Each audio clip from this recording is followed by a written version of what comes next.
Okay, good evening everybody. Welcome to Goldsmiths if you've not been here before, and welcome back to the program if you've been following us. My name is Wood Roberto, the head of the Visual Cultures Department, and this is the Living Extinctions public program. And I won't say too much about the theme since I've read this out several times before, and it's been up there for 15 minutes now. But I will say that in terms of this wider problem and fact of extinction, that our guest tonight has argued for climate crisis about being mostly to do with a need to end domination of all kinds, whether that be environmental, racial, gendered, economic, or otherwise. And as with regards to environmental racism and global strife, I might also conclude a question to do with migration that Kamla and Buhan Yoshi in this handbook write about, namely the argument that migration has, for many, if not a global majority, become the only option due to environmental change.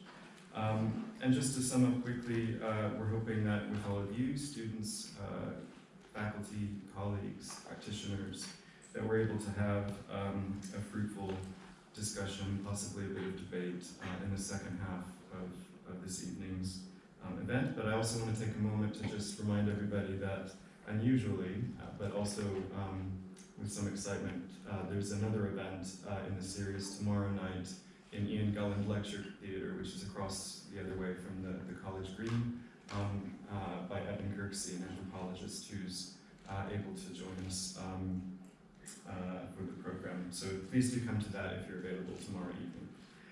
One last kind of housekeeping announcement. If you have to leave anytime during the next 2 hours, please could you do it discreetly so as not to disturb the discussion or the talk. And we'll pause for a bit after the presentation before the Q&A if anybody needs to go. All right, so without further ado, I'd love to introduce now Farhana Yamin, who we're very excited has been able to join us. Yamin is an internationally recognized environmental lawyer and climate change and development policy expert specializing in international law, disruptive legal strategies, coalition building, and fundraising. She's written numerous books and articles and was nominated by the UK government as a lead author of 3 assessment reports for the Intergovernmental Panel on Climate Change. After working in global climate philanthropy, she founded Track Zero, which co-created a global campaign to unify the climate movement, focusing on a full phase-out of greenhouse gas emissions to zero in line with climate science. Her work is widely credited with getting the goal of net zero emissions by mid-century into the 2015 Paris Agreement.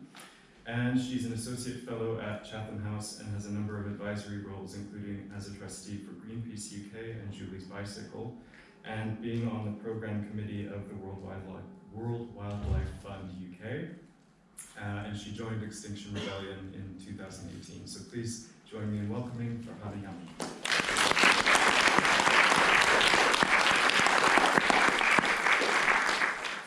So thank you so much to Lynn and to Wood and to all of you also for coming, I imagine, after a day of lectures and many other commitments to share this time with us.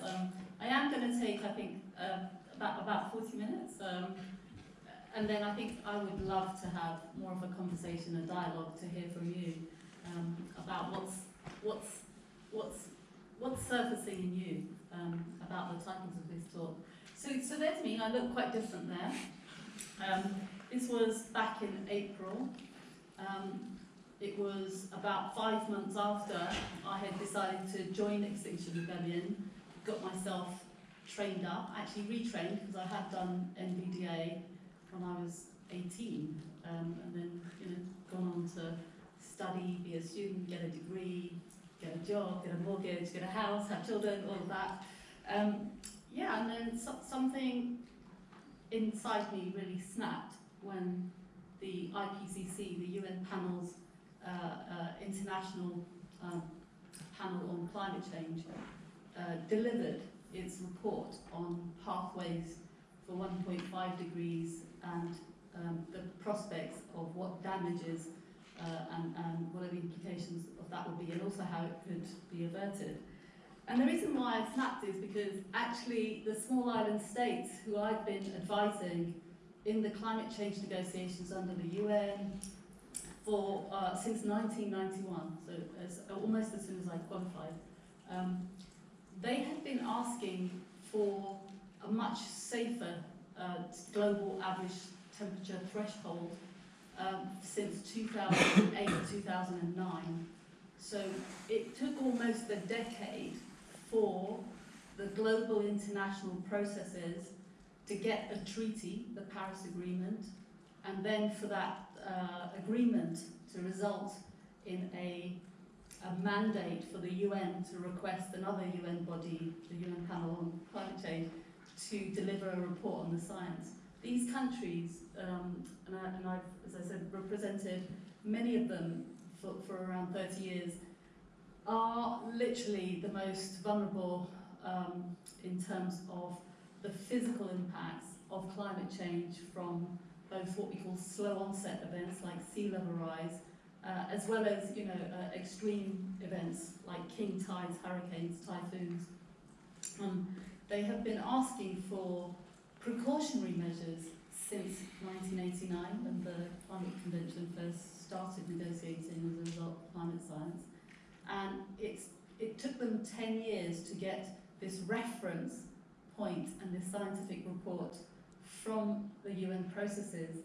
So why did it take that long? It's because major companies like Shell and Exxon, all the big oil companies, who 10 years before the climate change negotiations started, lots of timelines here that I could give you, but they already knew about 40 years ago that CO2 emissions were toxic, and obviously their business is built on CO2 emissions, carbon dioxide emissions, and they basically took a number of strategies, legal, informational, lobbying, marketing, funding strategies, to hide and obfuscate that science and to confuse the public. And there's a great account in a book called The Merchants of Doubt by Naomi Orozquez that you can look up with her co-author, which documents and says what this strategy was. So it was a bit like the tobacco playbook. Anyway, so that's my personal history, is seeing that unfold, seeing these companies who are very, very powerful, both in richer countries. We have the headquarters of BP here, we have the headquarters of Shell here. We have huge amounts of revenue that are being generated still in the City of London in our financial sector off the back of big oil, fossil interest in general. And they are hugely powerful, obviously, in many, many what we call developing countries. The Middle East, obviously, but pretty much everywhere. So my personal journey to supergluing myself to Shell was about a sense of frustration of how vested interests, powerful interests, can stymie science, can silence scientists, can fund and disseminate discord and, as I said, very well managed, funded campaigns to destroy the case for public action. And I would say that was pretty much the story, up until Copenhagen. At Copenhagen itself, many of you may be too young to remember, but there was a huge leak of scientific papers just before the Copenhagen meeting in 2009, which is when we were fighting for this 1.5 to survive. And in the end, all of that was utterly discredited, and the scientists who were put under the spotlight were vindicated in several inquiries, both here in this country and overseas.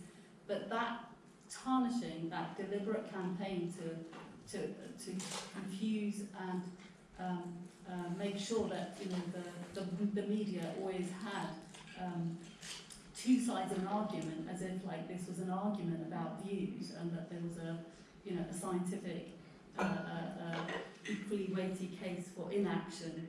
was what drove me to, in the end, decide that actually the best legal strategy for someone like me, a lawmaker, someone who's been intimately involved with the creation of international laws, EU laws and national laws, was to highlight the inadequacy of the law. So yeah, this visual, went quite far. That was back in April. You've seen lots and lots, I suspect, of videos, films, news, media coverage of the actions now in the last 10 days, and I suspect many of you may know about Extinction Rebellion's, rebellion, which is sort of worldwide at the moment and has taken the form of many different, very visual, very artistic, very beautiful actions, some of which involve arrests and some of which we call sort of pre-figurative. So that's my sort of journey into activism, and what has that achieved and what does that mean for you? Well, actually, today I was on the tube. So have people heard about the tube action today? Just sort of nodding things. And today I took off my Extinction Rebellion badge for the first time. I always wear it for the last year or so. In fact, I had these badges made. I asked the art department back in December of last year when I was going off to a UN meeting. I said, we don't want those big stickers. We UN types quite like something like this. There's actually a lot of diplomats wear their country symbols, so it's quite nice. And there was actually a media story about all these women wandering around with this symbol. So today I took that off because actually a very disturbing visual went round of a group of Extinction Rebellion protesters. I think there were 3 separate actions, but one in Shadwell, Canning Town, and of protesters who had climbed on top of a DLR train and who were pulled off that by commuters who were against the protests and were trying to get to work.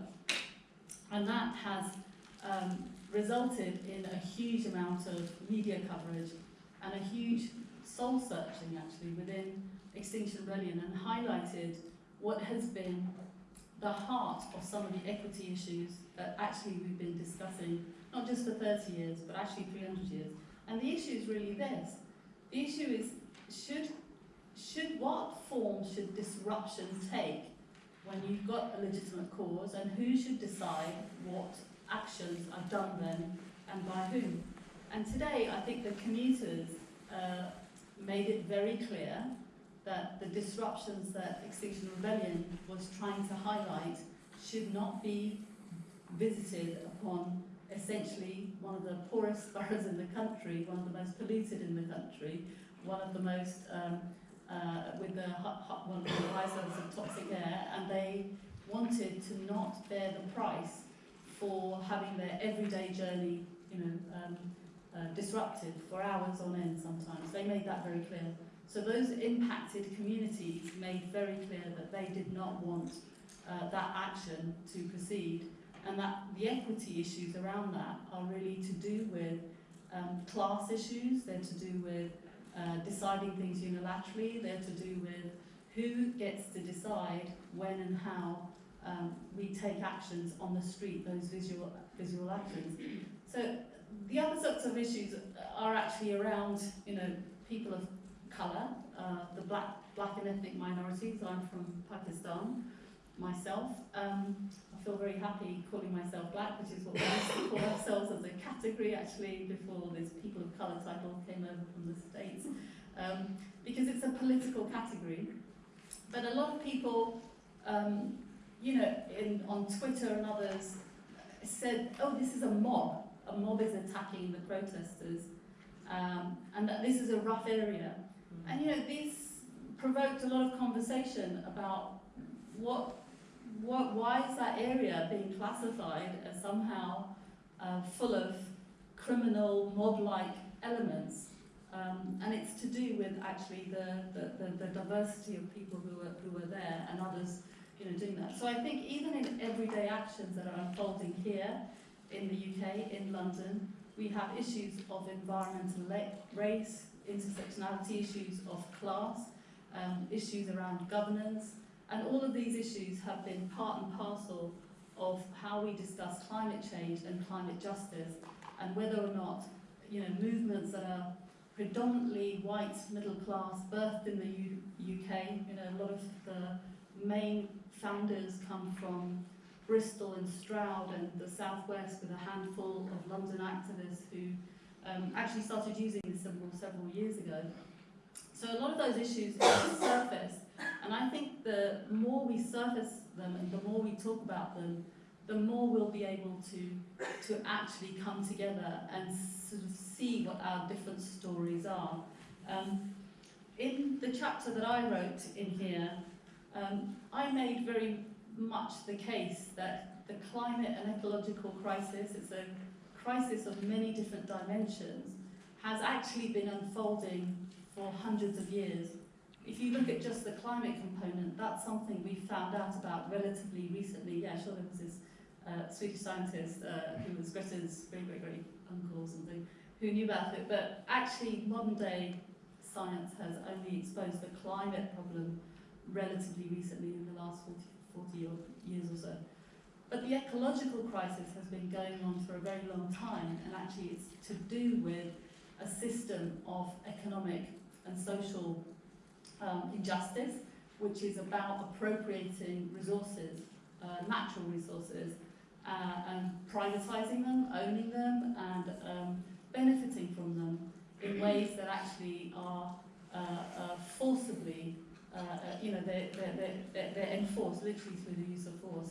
So we just are sitting here in London. There are lots of, you know, the UK is still the 5th richest country in the world, and that's because we have these historical assets generated here from those struggles, from that history, from the results of colonialism and imperialism. Actually, lots of the countries here are, and that's a very difficult conversation, and it's a conversation that is bubbling up and happening not just in Extinction Rebellion, amongst many different groups here.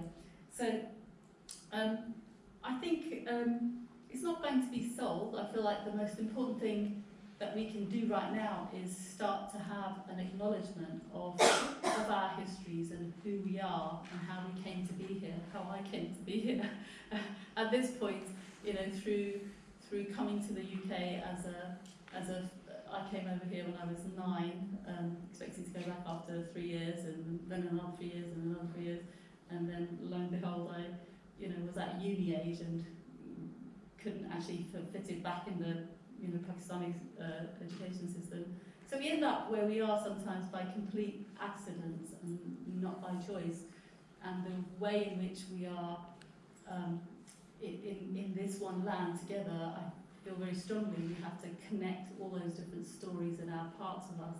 And actually the best part of XR, the best part of Extinction Rebellion is trying to do that. It is very participatory, inclusive, life-affirming culture, which is encouraging everyone to bring everything and everyone and every part of everyone to themselves, and it's a very liberating one at that.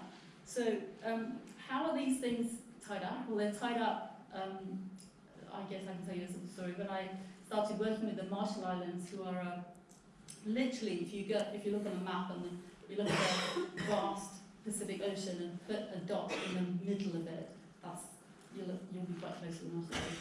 So they're sort of still about 5 hours away from Hawaii, actually. So it takes usually 3 hours, sort of 36 hours to 2 days worth of flying to get there. And you know, when I started to act for them back in 2013, I had to confront the fact that actually here was a country for whom climate change was just in the long list of additional problems that they were going to have to deal with and cope with.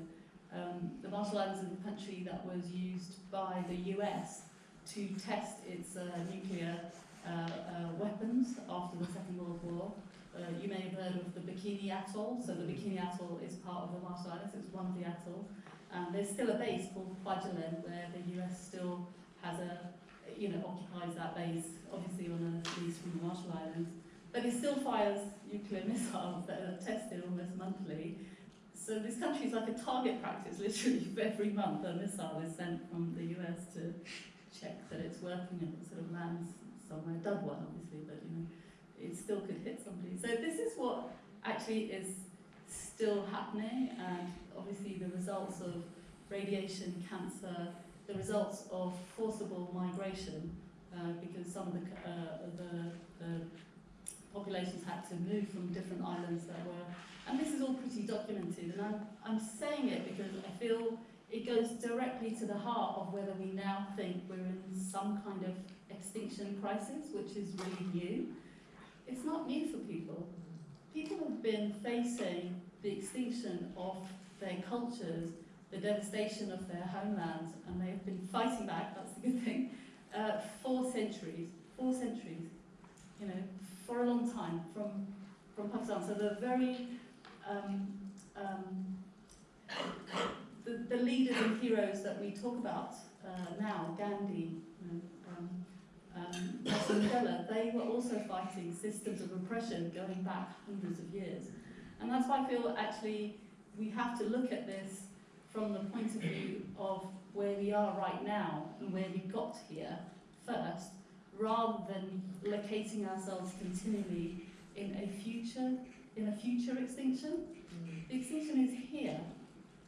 And the extinction's been going on, and it's the invisibility, as we're very visual people, whose stories have been invisible to you. Why have we not seen the struggles, both for survival and resistance, and the extinctions that have been going on? Why has it suddenly come to light now? It's great that it has, don't get me wrong, but you can also hear a little tiny bit of frustration and anger and upset and hurt, in where I'm coming from as someone who's worked with, alongside and has been an advocate for countries that have existed, for communities that have existed, for people who have been marginalised and written out of history and written off as not having anything to contribute for a long time. So I think the struggle and the crisis that we're facing now is one that's been ongoing, and it has many different dimensions. I think, divide and Audre Lorde, it says divide and rule in our world must become define and empower. So divide and rule is a classic technique that's used, and it's part of what she calls the master's tools will never dismantle the master's house. You need new ways of thinking, you need literally new tools. If you're going to build a new world, you can't use it using the older ones. So what are the new tools, and why am I here? Well, I'm taking a lot of time from my time off as a nerdy sort of lawyer person to talk to artists and architects. I think there are many of you here, because you literally are the people who will imagine the new world, and you will create, I hope, the new tools. You are creating the new tools. We're creating new symbols. We're, giving voice to a new journey that we want to take. Architects don't just imagine the world, they actually build the new world. And so if you carry on building, massive concrete structures made of steel, the highest embodied emissions in architecture buildings come from 2 materials, steel and concrete. These materials, you have to reimagine what offices, what cities, what buildings can look like without that. And currently, I don't think people can. We need lots of creativity and imagination to get to the place that we need to be.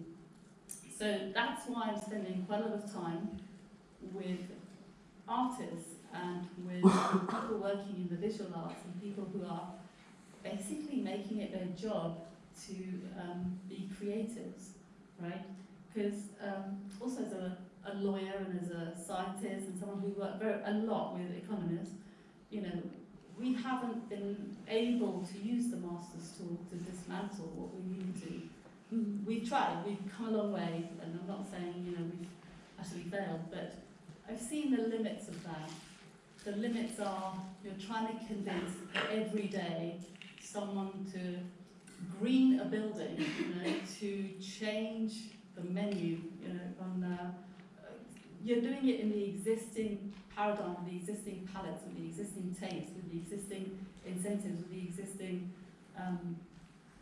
structures, and it's really difficult to do that. I think you have to shift and go to a more deeper level and then be able to imagine and create new metrics, new tools, new ways of looking at things before we'll make that fundamental shift. And that shift is going to last for the entirety of our lifetimes. It's not gonna. The revolution isn't gonna happen, in October or whatever. It's going to be an ongoing project. It already is an ongoing project. And again, it's great, to get a big push and have these big moments. My life sort of dominated. Its entire structure is around these COP meetings, these Conference of the Parties, COPs, these big UN meetings, which get bigger and bigger every year.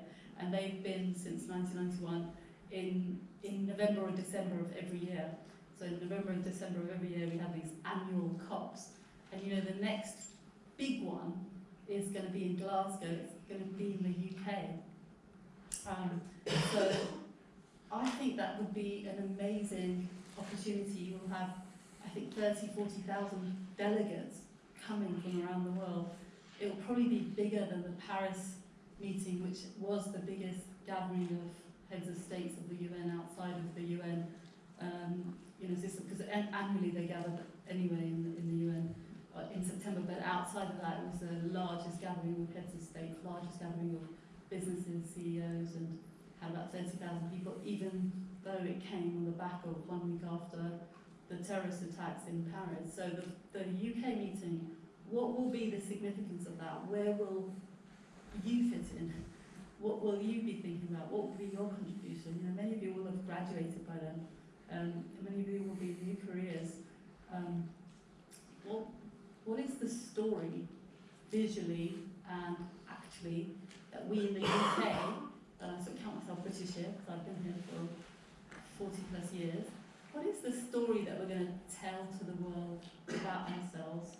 Are we going to posture and pose as the country that's got its goal of net zero emissions by 2050 on the legislature? It's like we are one of the few countries that has that goal legally enshrined, but at the same time we're completely failing the 5-year targets in between. So we're have these 5-year budgets. So we've set this long-term goal, but actually we're nowhere near getting to that goal. That's what this election, in a way, which is imminent, is going to be all about. This election is about your climate and ecological future. It's about the climate crisis, whether you like it or not. So either you can look at these parties and think they're going to make some fundamental changes and commitments, or you can read their manifestos and see they're not. So let me park that a little bit. So what I do want to talk a little bit about is this notion of what collapse really means. And I think, you have the polar bears there. So one of the things is, this isn't really about polar bears as such. Polar bears are, an image that's been used for the last 30 years, but the extinction is really about cultures and us. And one side of me, remembers this quip that Gandhi is supposed to have made when he was asked, "What do you think, Gandhiji, about British civilization?" He said, "I think it would be a good idea." So part of me is like, actually, we want some of this civilization that we have absorbed and adhered to and hold up and revere to actually disintegrate. It has to go. And part of that is accepting and understanding, as I say, what culturally that was about. That was about a notion of progress, a notion that somehow based on the Enlightenment sort of theories, that humanity was on this slow progression upwards, and actually it was a very Eurocentrically defined sense of what progress meant, and those notions of what was progress, of what was development, of what was civilization, actually meant that you didn't see or understand the very different cultures who had different notions of space, of time, of beauty, of sacredness, of unity, of wholeness, of well-being. And again, that set of stories, I think, that set of assumptions, that set of what it is that we're going to talk about, I think is something that needs to be challenged and I think needs to disintegrate. So when people talk to me about the ecological and climate crisis, I think, yeah, bring some of it on, because we need to allow some parts of this civilization to be exposed and to be to accept that they were based on faulty ideals and in fact are the root causes of why we're here in the first place. On a sort of more positive note though, another one of my favourite authors is Arundhati Roy, and quite a few years ago she was talking just in the aftermath of the start of the Iraq War in 2003, and she spoke very eloquently in a speech about confronting empire, how you confront empire. And she said, "Another world is not only possible, she's on her way. On a quiet day, I can hear her breathing." And that was in 2003. So I think, actually, moving on now, we're almost in 2020, 17 years later, I think that new world is here. And visually, what you're seeing in the best parts of the rebellions that are happening all over the world, with reference to what's been going on here, is you're seeing an affirmation of a new kind of living and a new kind of world already happening. So in April, the Extinction Rebellion protests, the one that one of my favourite examples is, Waterloo Bridge. So actually, a few thousand people, initially only a few hundred people, just took over that bridge. And a large part of that, holding the 5 bridges and those sites, was about taking over a city and reclaiming public spaces and bringing nature back in. So actually the act of swarming and stopping traffic in large parts of the city, immediately did something to your senses and grounded you, because on Waterloo Bridge, you go there, now you will not hear bird song or the water, you will hear just traffic, and you will hear beeps and whatever. So on those days, for about 8, 9 days, actually all you could hear people chatting, and you could hear bird song, and you could hear the River Thames, and you could hear the wind. So some of these actions, some of these visual actions are very prefigurative. The action this time round with the giving of a tree, I think there were 1 bees, given to all 650 MPs, well, at least attempted to give to all MPs, and 400 of them took those trees away. The trees were planted in a forest pattern in the shape of the UK, and each constituency then had its MP with a little label attached to the tree, and they came and got that. And I think that was also an expression of the rewilding, of the reforestation that needs to happen, of the rejoicing of nature, of holding nature as we should, as custodians, and looking after a young sapling, a small tree. They were all very proud, the MPs who went around and picked them up and had their staff pick them up, were all sort of carrying these babies. I met a couple of them on the tube as well.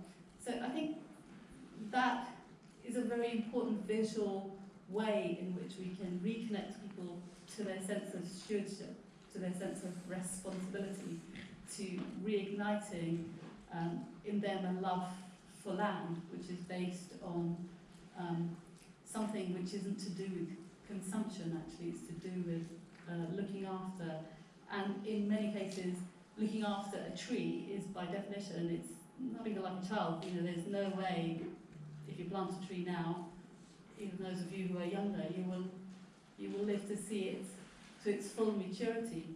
So the time frame in which we do visual actions and say and ground ourselves is really, really important.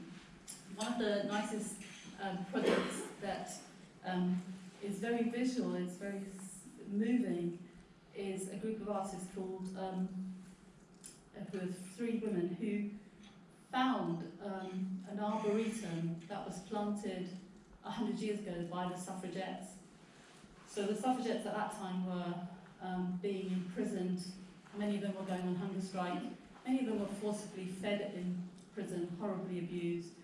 After they came out, there was a sanctuary, a retreat in a little place called Bath Easton near Bristol, where they got to recover.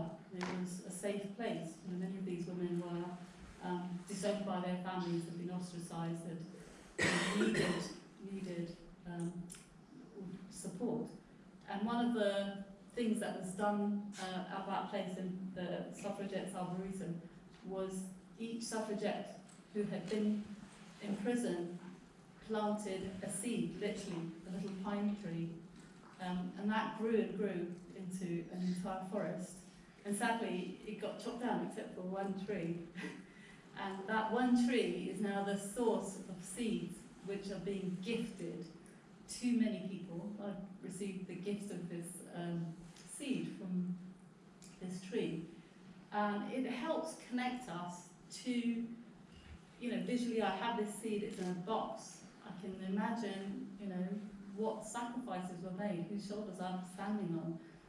And that seed is to show, actually, in many cases we're going to work and struggle and look after and tend to something we may never see, and who knows what will happen to it in the future. I think one of the things that I think is very important right now, and it involves places and spaces, which is for dialogue and discussion, whether it's online or physical. More and more I think it's about actual physical, rooted, embodied presence. You know, I think we've had our sort of flirtations with the digital world. It's not going away. We all love it and all the rest of it. The other day I dropped my iPhone and I literally could not function when it died. I couldn't get to my next meeting or anything. So yeah, I don't want to go backwards, but I think the loneliness, separation, and our need to connect with each other is place-based, and it's to do with land and buildings and spaces physically. And we've sort of forgotten that, and I think both my husband and I we worked out neither of us had come from a family that spent more than one generation in a country, so like we've moved 3 times on both sides, 6 different sort of countries in less than 3 generations. And when you've been uprooted like that, you really think, I would like to call somewhere home. I would like to have roots. I would like to feel connected. I would like to feel part of a community. And what is that community right now? So today, I think, I have not read about the Brexit deal, and I was going to talk about it, but today we're living in a time which is very, very polarised and divided. So the need for us to have dialogue, to have safe spaces, to discuss how we overcome divisions, separations, how we overcome and bring our whole selves into conversations is the most sorely needed thing of all, and it's absolutely urgent because we're being pitted and divided. We're, you know, seeing a lot of tensions being manipulated for that. I think finally I want to end on something that's important to me, and again I go back to a slightly nerdier, policy wonky reports, and it's the Club of Rome, which I don't know if many of you are familiar with. So it's leading scientists and political figures came together in 1971 to issue a warning to the world, and issued a report called The Limits to Growth. And this report came out of some systems thinking analysts, including Dana Meadows, who was another woman, who was a very far-thinking scientist, and wrote about leverage points. And in that report, in 1971, they predicted that if the world kept on as it was, actually all the ecological tipping points would be reached around 2071. And I feel like all that's happened is we've got better knowledge that it's going to happen earlier since that time. And lots of amazing, beautiful, wonderful things have happened during that time. But that sort of inertia, that sort of drive and direction, and the inability to stop an entire system which you know is heading in the wrong direction, is something that I think is what is perplexing and frightening and is causing quite a lot of both excitement and anxiety. And I feel I go from excitement to anxiety, you know, on a daily basis. You know, I feel like very hopeful when there are these amazing actions and when people fight back and there are signs of resistance, and that gives, you know, real joy and connection actually, in being part of this arc of history, which, you know, may not see, but also the anxieties that come continually from like banging your head against a brick wall and failing. So I think in her leverage points essay, which is a very influential essay, I want to end on a couple of quotes. They're all from women, have you noticed? The scarcest resource, she wrote, is not oil, metal, clean air, capital, labour or technology. It is our willingness to listen to each other and learn from each other and to seek the truth rather than seek to be right. So that's, I feel like, an important framing for the kind of conversations, spaces, public discourse that we need to have right now. And I was reading a brand new book that someone just gave me the other day. It's a little freak, isn't it? I want to leave you a quote which is more surfacing me about how I reorientate what I'm doing. And it's very simple. It says, if there's anything we must change, it is the past. To look back and see another map. That's a quote from Anne Michaels. And I feel absolutely we must reimagine what London looks like, what the UK looks like, and reconnect with our past in order for us to have a fighting chance to build and co-create a better future. So I'm going to end there because it's 7 o'clock, and allow those of you who want to leave to please do so, and those who would like to stay and participate in the discussion to